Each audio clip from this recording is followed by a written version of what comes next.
Okay, this is my dad. It is March the 19th, 2021. Dad was in the Army from 1957 to 1967. Is that right, Dad? And you were stationed at the White House. And who was the president your first time in the when you first got to the White House? Who was the president then? That was Eisenhower, uh, President Eisenhower. And how long was he halfway through his term or at the end of his term when you got there? So he got there in 57, and he left in 60. 3 years, the last 3 years. So the last 3 years.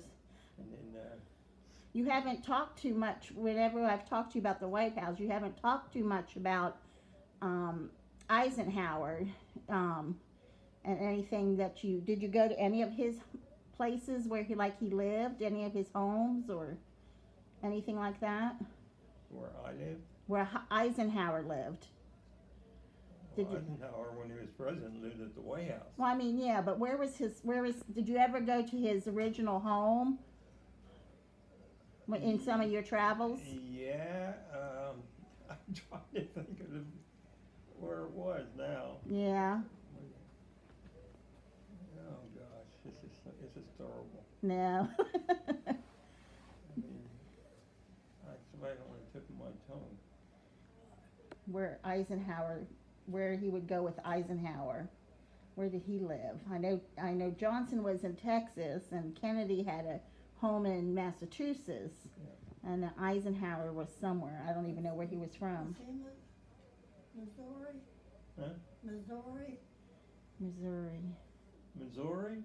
Maybe. Or out that way somewhere? I can't Could have remember. been, I don't know. I can't remember. Well, When Eisenhower was president, I was the first year or so I was there, and He didn't go I didn't on that travel as much then as I did when the other people got to be president. I did travel places, but I can't Yeah. think of them right now. that's all right. So, what exactly was your job? What kind of job did you do? What was your title? I was oh gosh, I was 87, Sergeant First Class in the Army. It was a title, but in the White House we never wore uniforms. Uh-huh. It was always had to wear civilian clothes, and usually I wore a certain tie, but I had to take work clothes with me because sometimes we had to go down in the basement and do things. Oh. So your job when the president traveled was to travel ahead of time and Yes. set up the communications. Yes. Because everything had to be hardwired back then, right? Everything had to be hardwired back then. Nothing. It wasn't like cell phone service like they have now. Pretty much, yes. Yeah. Yeah. Yeah. Pretty much everything was in that arena, And so was it secret? Like nobody could crack it. Nobody could get into the communications. You guys had to be set up each time you went. Certain. I'm trying to think. My memory isn't as good as it used to be. Passwords. Yeah. That's 50, 60 years ago. Yeah. And I'm trying to think of what we did, to make it, more secure. They all had secret passwords, didn't they? What? They all had password names. The presidents had password names, code names. Oh, yeah, let me think now. I think you told me one time Kennedy's code name was Lancer. Lancer, is that right? Yeah. He was the one that was there most of the time I was there. Although Eisenhower was there for the first 2 years, 2.5 years. And what was his code name? I can't even think of it now. So tell me about the Dallas trip with John Kennedy. Oh, okay. Yeah, that was very unique.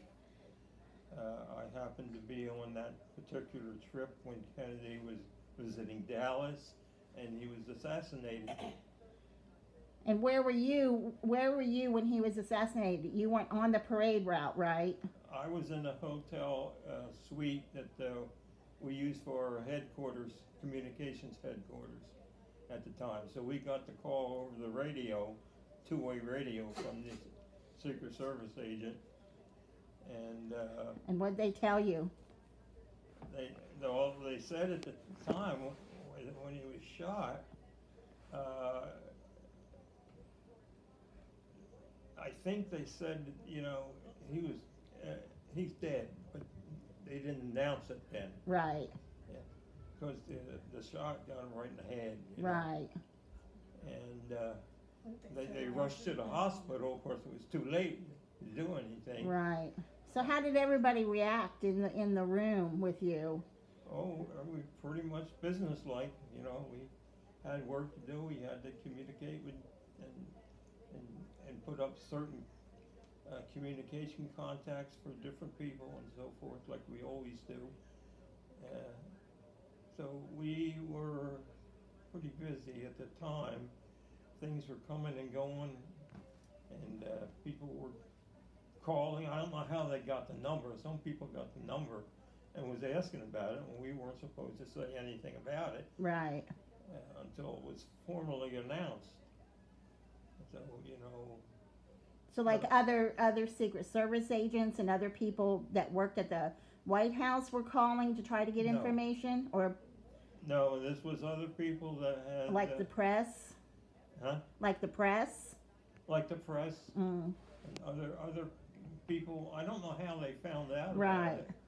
Although it was, you know, he was shot Right. in a car when he was riding in the car. So Yeah. a lot of people saw it, and of course the press was there, and they're announcing that he was shot. Right.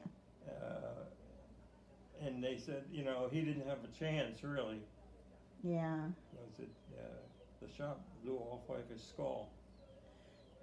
And So you guys got this information before he even got to the hospital, when they were Yeah. still in the car right after it happened. yeah, we had our switchboard called the hospital, and the hospital didn't know what to do at first, you know. They said, we have an emergency, we have to. Oh, so you guys had to call the hospital from your Yeah. from your command center. Oh, okay, to tell him he was on the They way. said it because they're on the way, you know. Right. And the guy at the hospital said, well, there's a lot of commotion out here, I can't hear you. Commotion, because he was, you know, they were Right. bringing him in. Right. But he was already dead, you know, at the time.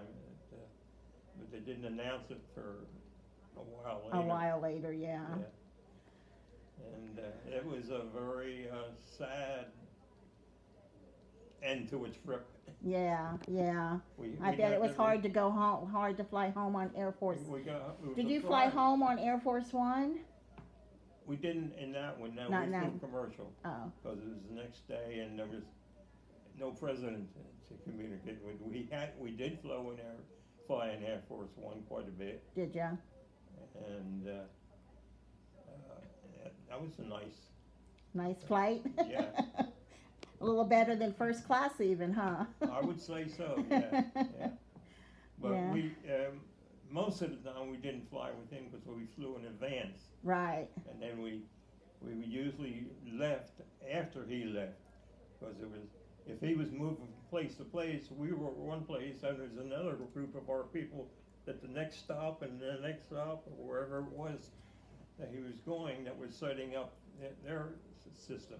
What was the name of your department? The White House Communications Agency. White House Communications WACA. Agent. WACA. WHCA. Oh, That's everybody called it WACA. WACA. So, and then you also worked for President Johnson, and you went to like his ranch in Yeah, Johnson. Texas. And you went out of the country with the presidents. You went out of the country with the presidents sometimes, didn't you? Like you said, you went to I did a couple Ireland. times, You didn't went to Ireland, you went to Costa Rica. Ireland, yeah. I think Eisenhower, you went to Costa Rica. let me think, it might have been him, I think it was. Yeah. Eisenhower, yeah, he went, I think he went to Costa Rica, but Yeah. I'm not sure. That's in Central America. So did you have any interaction with the first families? Interaction? Yes, it's interesting, since I was there for 3 presidents, you Uh-huh. know, the difference. Eisenhower's a very formal guy, general, retired general, and if you happen to run into him, he might nod to you or something like that. Uh-huh. Kennedy, he'd carry on a conversation with you. Uh-huh. He was that kind of person. Right. Everybody liked him because he was friendly, you know. He even called me Luke, Oh, which that's what everybody called me back then. Luke. Luke, yeah. So even President Kennedy called you Luke. Yeah, Yeah. Kennedy, yeah. Yeah. Not Eisenhower. No. So what about President Johnson? We didn't have a lot of direct contact with him because after Kennedy was shot, he took so much security, even we didn't know where Oh, everything right. was going on. Right. They kept it a secret after that. We knew about it when we were going Right, over oh, there. But Right. we were sworn not to, tell anybody. Right. Right. And So how was that? I mean, did you know ahead of time, like, Mom was at home with 5 children, anywhere from 1 to 5 children through all this time. So did you ever have to just get up and say, the president called, I have to go to Massachusetts now, honey, I'll see you later? Or did you always know ahead of time? Not much at a time, because I remember the one time he came home, remember, it was at Christmas time. And you said you had to go in a couple days. So he made me pack off. I Well, spent I think Christmas I had, in Texas. I think I had 2 of you kids. I wasn't And scheduled he to packed be. me up and took me up to Grandma Cox's house. Oh, He so said, you want to be by yourself? No, I didn't say that. He said, you're going up to your Oh. mother's. Yeah. I said, okay. I spent Christmas. See, it was right after, not too long after Kennedy was assassinated, that Christmas. He That was first Christmas assassinated. after? Yeah, he was assassinated before Christmas. Right. And Eisenhower became, not Eisenhower. Johnson. Johnson. Who? Johnson. Johnson. Yeah. Johnson. And Johnson was a completely different type of personality than Kennedy. Kennedy was a very friendly person. If you happen to see him walking around, he'd say hi to you, and he said, "How you doing?" He'd carry on a small conversation with you. Whereas Johnson, he was very upper lip stiff. Yeah. So So to what speak. about, like, the Kennedy children? Did you interact with them at all, or just see them around? They were They were little. They were very little. Used to see them once. They in a were like while. your kids' Yeah, age. Jackie, the wife, we saw a lot because we Mhm. used to travel with her sometimes. But the Secret Service, if she went one place and they went someplace else, Secret Service had to go to both places. Right. So we used to travel. Sometimes we get the First Lady, and sometimes we get the President, and things like that. And have you been to the Kennedy compound The Kennedy compound. up in Massachusetts? Yeah. Oh, yeah. Yeah, I spent quite a bit of time up there because that was when Kennedy got to be president after the assassination, and they enlarged their communications system so that, they had people there all the time. Oh, 24 hours a day. I mean, even when he wasn't even traveling right. there, to keep the equipment running and everything.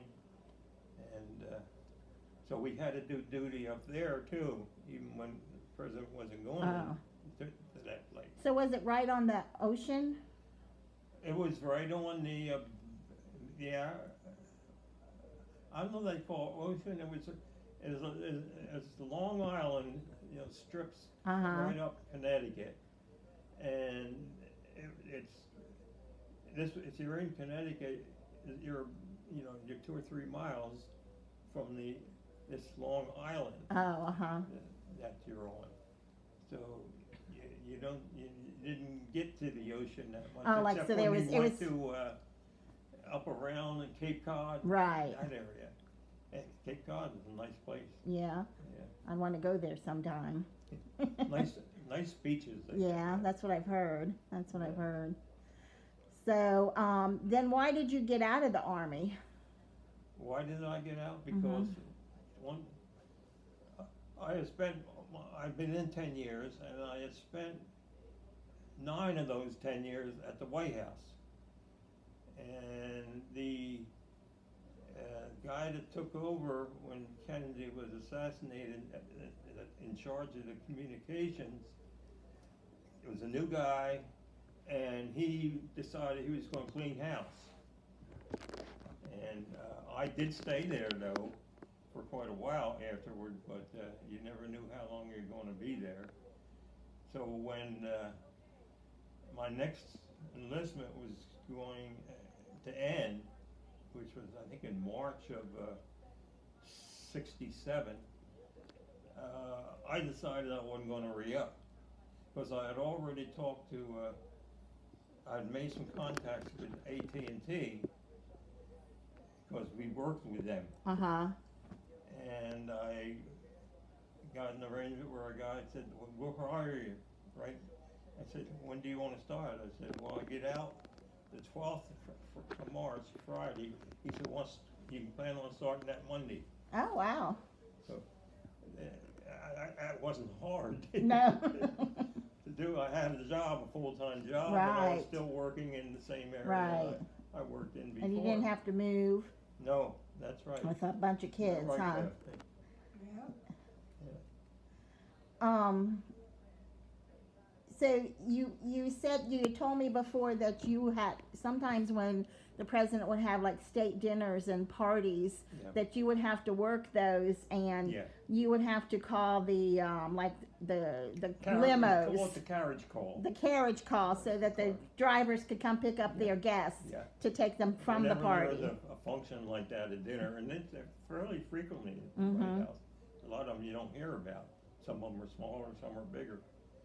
And we had, first thing we had to do, there was no direct, see, the cars and limousines that come to bring the guests park, there's this big circle on the oval side of the White House. Mm-hmm. And it's all for parking for these people coming in. And we had to install a PA system all through the grounds of the White House on the front side, what I call the front side. Mm-hmm. There's a front door and a back door, but it's all doors. It's the side that faces the Washington Monument. Mm-hmm. So we could sit right out there and see the Washington Monument. And we used to, I lost my train of thought now. You used to call the drivers Yeah, that's Yeah. what it was. after. Actually, I didn't do the calling, someone else did. But I set up the equipment. In fact, me and another guy, we installed loudspeakers when he became president and took over. They didn't have that before. When Kennedy became president. The first year. Oh, uh-huh. After he came in, we started putting, so we had to put loudspeakers all throughout the grounds, and we mounted them in trees so they wouldn't be visible. Oh. And this guy, I had to make sure the equipment that we installed, the loudspeakers worked, you know. So whenever there was a function, I had to go and turn on the equipment. I didn't make the calls. They had the Secret Service guys doing that when they call people up to park to go home or whatever it is. But I had to set up the equipment and had to hang around the whole time. So you told me that you met a couple people, famous people, at some of these events. Who did you meet? Let me think, who was it? Darn, I can't think of the name now. The guy from Gunsmoke? Yeah. J- James Arness. Uh-huh. Yeah. And I was interesting. I met him. He was at one of the state dinners, and he didn't know who I was. I just, had the microphone when they called the cars, but I didn't call on it. They had somebody else do that, but I had to be there in case it has a malfunction or something. So he came up to me and says, "Hi, I'm James Arness." I said, "Yeah, nice to meet you." Big hands the man had.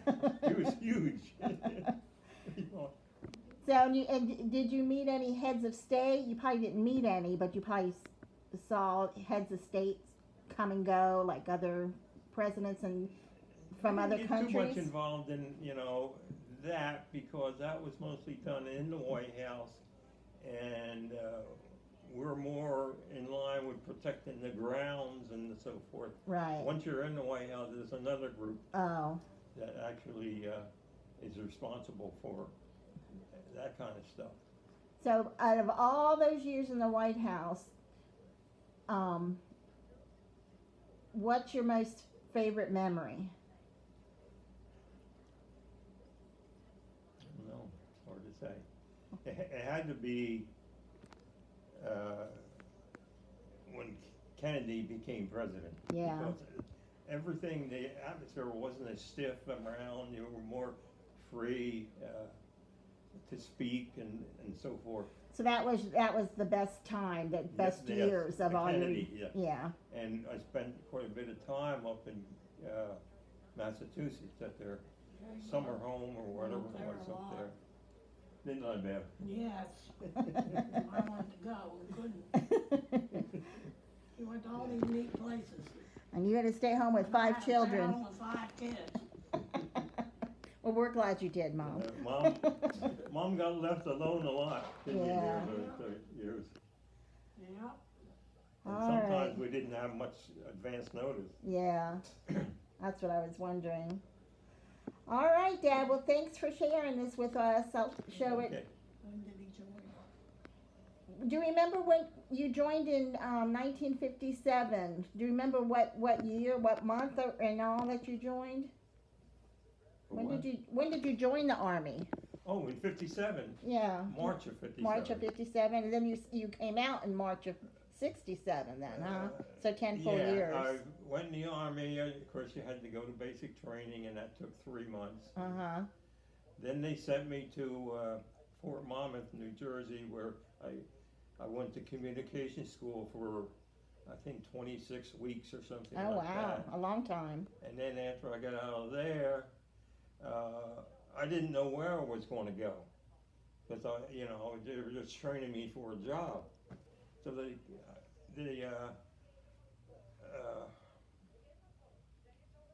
captain who was in charge of us said, "There's a man in the room over there. He wants to talk to you about something." And I said, "What? I don't know what I do now." And this guy was a colonel in the Army, but he had civilian clothes on. So I went and saw him. He told me a little bit about the job that I was applying for, and would I be interested in it. And of course I was interested in it. Yeah. You had to get top secret clearance, which takes 6 months. And they gave me I call it a plus job while I was waiting, Right. I had doing things that really didn't have to be done, but Right. just to keep you on there. So when I finally got the clearance, high top secret clearance, then I was assigned permanently to the White House Communications Agency. And you were married to Mom Actually, by it then? wasn't called the at first it was called the White House Army Signal Agency, because in the beginning it was made up of all Army. Oh. But while I was in there, they changed their name to the White House Communications Agency, and they accepted people from all branches of the service. Oh. And it was an interesting job because you never wore a uniform. Right. The whole time I was there, So were you and Mom married when you took the No. job? Mom, jeez. No, because we almost had to change the wedding because he had to go down there a couple weeks before the wedding was scheduled. Yeah, I And remember it that. depended if his new boss would give him the week off to come up and get married. Well, thank goodness he gave him the week off, huh? Yeah. Because I wouldn't be here. Yeah, he gave it to him. Well, apparently what happened, we had the guy who was in charge of the communications agency was a general in the army. He was a one-star general. And he left and they got a new guy in there who was a lot more strict. He was a two-star general. And he's the one that I decided not to stay in because he wanted to break up the Yeah. communications agency. And there was a group in there that said that they want these people because they learned the job and we don't want them switching in and out like the regular army. Right. And so I would have gone somewhere else if I decided to re-up. Probably Vietnam, because that's where all the Yeah, guys that were was going that running run out. out then. Yeah. Everybody that they shipped out, they shipped to Vietnam. My enlistment was up and I had 10 years, so they couldn't keep me in. Right. And it's good because I made contacts there that allowed me, that I worked with AT&T people that got me a job with AT&T. Well, that's good because you I didn't. stayed for 23 years. So you didn't have to go into Vietnam with 5 children No. at home. So, all right, Dad. Well, thanks for sharing. Okay, anytime.